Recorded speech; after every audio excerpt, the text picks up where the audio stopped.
This video is on solving radical equations.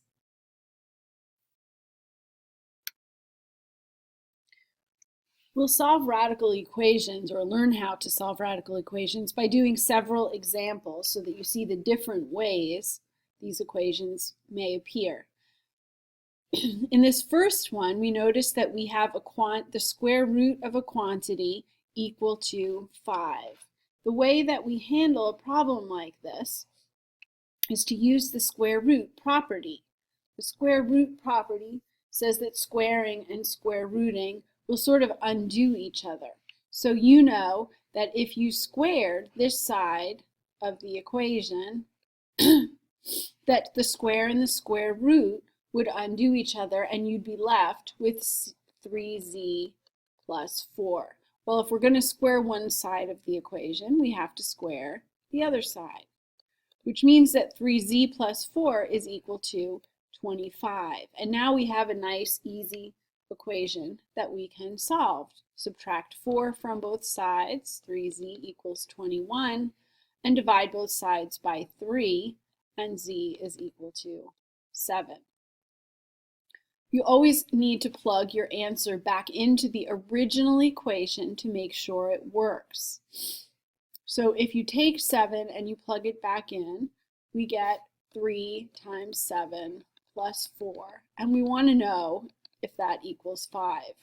Now, more than any other equations you've done so far, this is an extremely important step because there are going to be times when you validly get an answer. You do all the math right, you get an answer, but when you plug it back in, it doesn't work. And there's a reason for that. We'll talk about that in class together. But those solutions that you get in the right way, but when you plug in aren't valid, are called extraneous solutions. And we'll discuss that more in class. So here I get 21.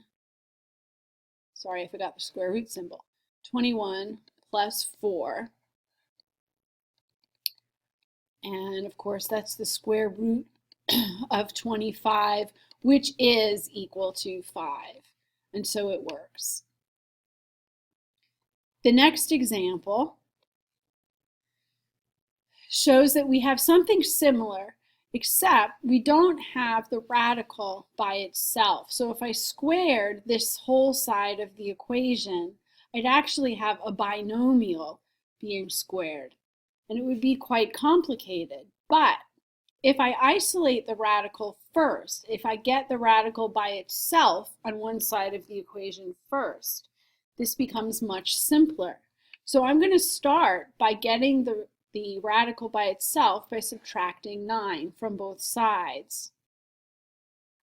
This gives me 6 is equal to the square root of x.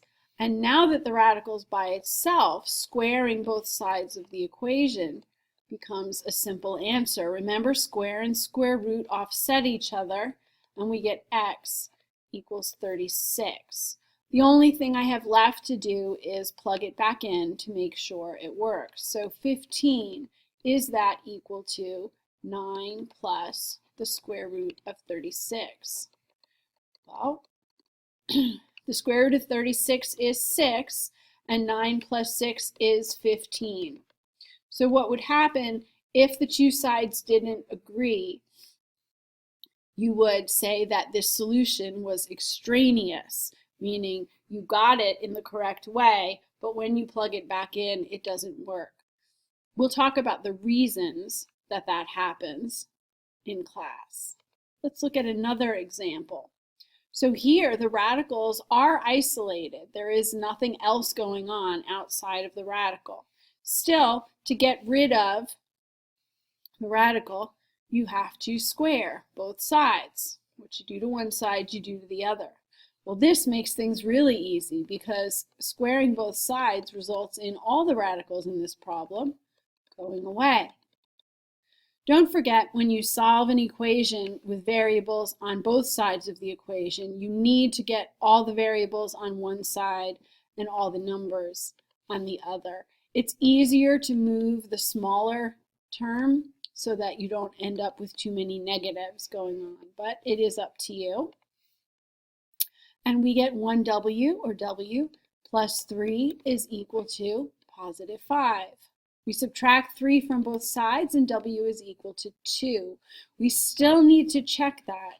So we're taking our original problem, 5 times 2 plus 3. Be careful when you plug in that you always use parentheses around what you're plugging in. If there are any negatives involved, it will keep you from losing them. It will also help with order of operations. This gives me the square root of 10 plus 3 is 13.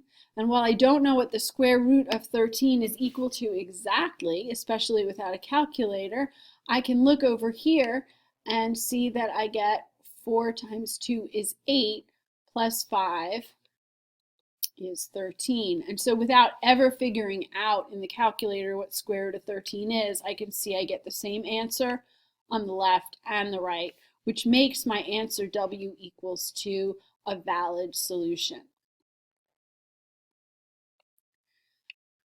In this next example, you know from us talking about it that we have to square both sides of the equation. Well, we want the radical by itself, so let's make this simpler by subtracting 5 from both sides. This gives me the square root of m minus 1 is equal to m minus 7. All right, the radical is by itself.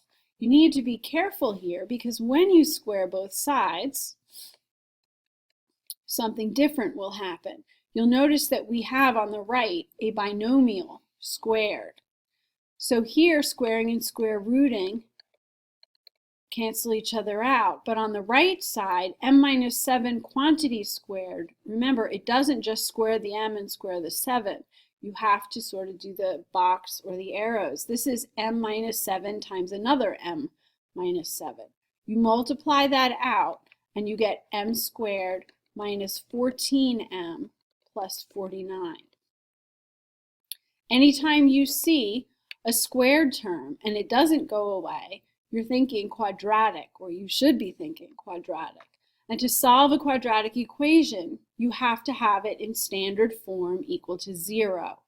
In that case, it means that I need to minus m on both sides of the problem, and also plus 1 on both sides of the problem, because I want 0 on one side of the equation. So that'll work, and then I'll get m squared minus 15m plus 50. To solve a quadratic equation, you factor or you use the quadratic formula. Pause the video, solve this, and when you come back, you'll see how you did.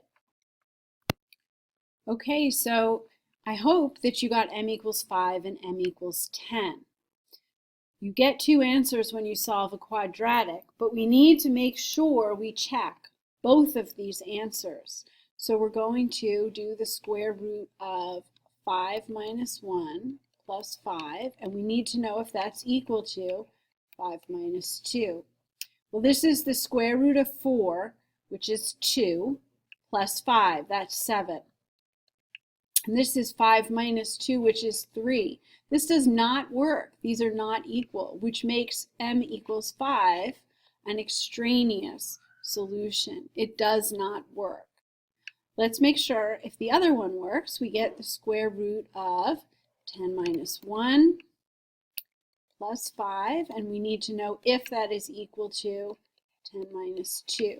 10 minus 1 is 9. Square root of 9 is 3. 3 plus 5 is 8, and that is equal to 10 minus 2, which is also 8. And so our only solution to this radical equation is m equals 10. I'd like you to try this last one on your own. It is similar to the one we just did. Be sure to check your answers. Pause the video, and when you come back, you'll see how you did. So this was an interesting one. When you solve it, you get two answers, r equals -3 and r equals -2. And you notice a sign problem when you plug them back in. We get 7, which is not equal to -7, and 6, which is not equal to -6.